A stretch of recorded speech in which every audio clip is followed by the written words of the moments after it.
And now I get to brag on my brother. On behalf of Stephen's lovely daughters, Michelle and Rachel, who could not be here tonight, Steve's siblings.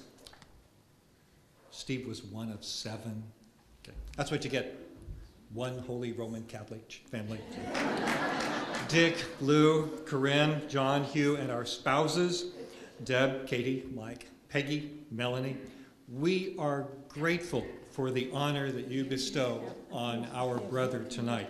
Steve loved school. He went to so many of them. He taught or graced almost a dozen universities.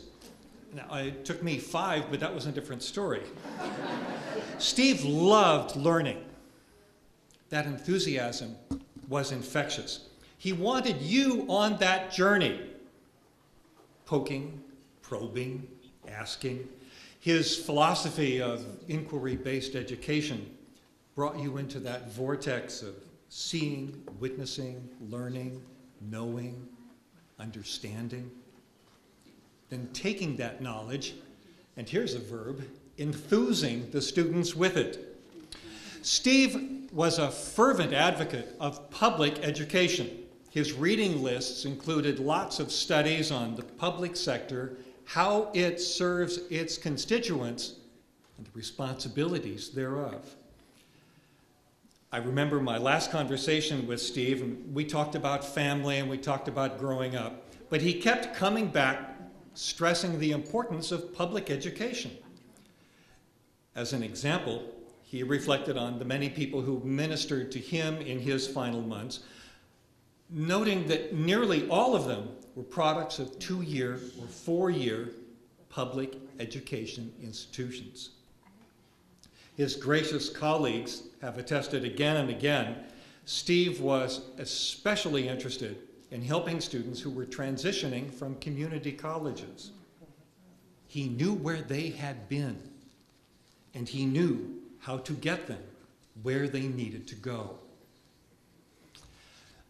Last fall, we talked about the fact that Steve and Susan lived on Binnacle Street. How appropriate. Binnacle being a nautical term. It's where the compass resides. It keeps the compass true. It keeps things accurate. It keeps things on course. In his last years at Channel Islands, Steve guided the school's ship. He steered the school's curriculum, explored new programs, and made sure that the courses stayed on course. Apropos of the man from Binnacle Street with the compass so true, my brother Dick reminded us that Steve, being the oldest, was our first. Among us siblings, he was our pathfinder. He was the one who showed us the rest of the way. As an altar boy, as a boy, yes, he was an altar boy.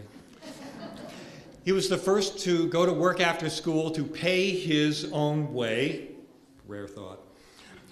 He was our family's first true scholar. He showed us how to succeed. Teaching without preaching. Showing without showing off. Steve was also an avid sailor. Even in his recreation, there were lessons. He mentored the Channel Islands Sailing Club. He infused his students with the love of sailing, the thrill of the competition, the respect for the sea, and the responsibility to your teammates.